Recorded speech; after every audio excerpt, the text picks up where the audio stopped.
Hello and welcome, my name is Charlie Roscoe, and Assetto Corsa has just released their latest DLC pack. That pack's called the Red Pack, and it does contain 7 cars and 1 track. The track is the Red Bull Ring at Spielberg, which is what you're watching now, and the cars, as they're listed in order from this Steam page, are the Ferrari SF15-T, which is what you're watching now, the Ferrari F138, the Ferrari 488 GT3, the Maserati 250F 6-cylinder version, as well as the 12-cylinder version, the Maserati Gran Turismo MC GT4, and the Lamborghini Aventador Super Veloce.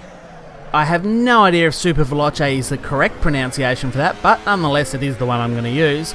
Now, I'm not going to look at all 7 cars in this video. I thought I'd start with 3 of them, and because I was most excited for the Formula 1 cars, that's where I'm going to be starting.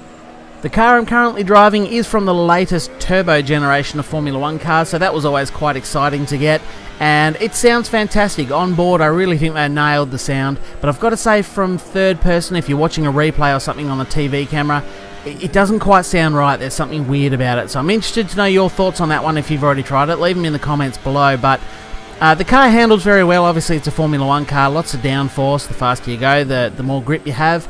At slow speeds, the turbo does sort of kick a bit of oversteer, which you'd expect as well. Ultimately, it wasn't too bad a feeling car. One weird thing I did notice is the shift lights don't work quite as written on the box. They max out very, very early, so I was just using my real-life steering wheel to actually shift gears. But of the 2 Formula 1 cars they included in the DLC, without doubt my favourite is this one I have now switched to, which is the older, non-turbo variety of Formula 1 car. And it sounds better.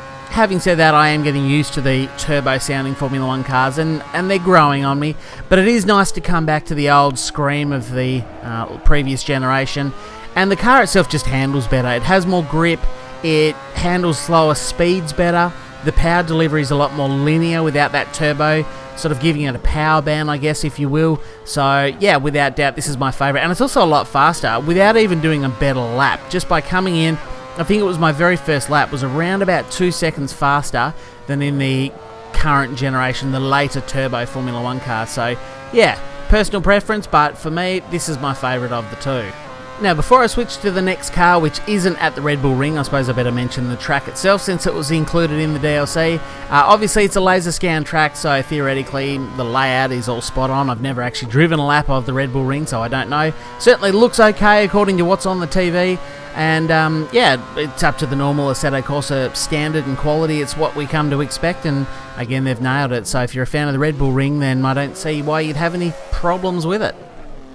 Moving on to the third and final car in this video, I decided to give the 12-cylinder Maserati 250F a bit of a try, and it just didn't feel right at the Red Bull Ring. That's a very modern Formula 1 circuit. This is obviously a very old car, and I already had the Longford track installed on Assetto Corsa, so it just felt more appropriate. It felt like the right thing to do to bring the old car to the old racetrack. On a side note, I actually only live about 15 minutes away from this Longford track. The track itself doesn't exist anymore in full. There are parts of it that are still public roads. For example, the Flying Mile down the back, that does still exist as a public road. Some of these other areas are on private property, so you simply can't do it. Some of the roads don't exist at all. But where we've just entered now, this road does still exist that we're currently on. It goes to nothing. I think it's just a dead end down to the river or something. But the pub here that I'm about to go around, that still exists as well, the pub on the corner. And where I've entered now is essentially the main drag of Longford. Looks very, very different from this video, but yeah, you can still drive around parts of the track, but unfortunately I can't go out and do a full lap of the Longford Street Circuit. Some of you are probably wondering at this point how the mighty 12-cylinder Maserati handles, and it doesn't.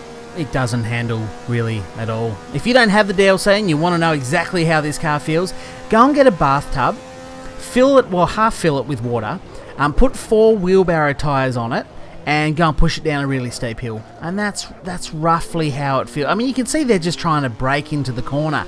The wheel work, you're just constantly fighting the car. It doesn't want to do anything. I mean, the car goes forwards fairly rapidly. It has a lot of horsepower, but the rear tyres don't want to help you out. A slight left-hand kink like that is, you know, a fair bit of wheel work.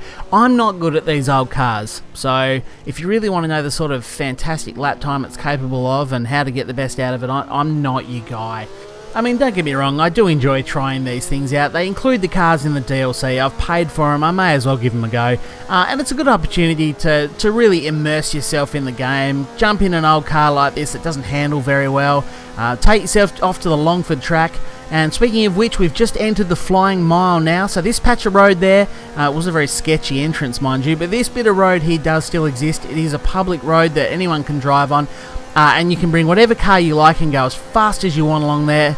No, you can't. Sorry, that's a lie. I wish you could do that. And feel free to go there and pretend you're in a flying bathtub doing 240 kilometers an hour like I was in this video. But the reality is you have to stick to the 100 kilometer an hour speed limit or you could get booked. See that? I've slowed down. It looked like I slowed down so much for that corner. In fact, from memory, I think I got off the brake because I thought, oh, I'm going too slow here for this corner. And I still ran off onto the dirt. So, yeah, that's how good they are. Anyway, hopefully you have enjoyed this video. Remember to hit like if you have. If you haven't seen my channel before, go and check that out. Remember to hit subscribe. Thank you very much for watching, and I'll catch you next time.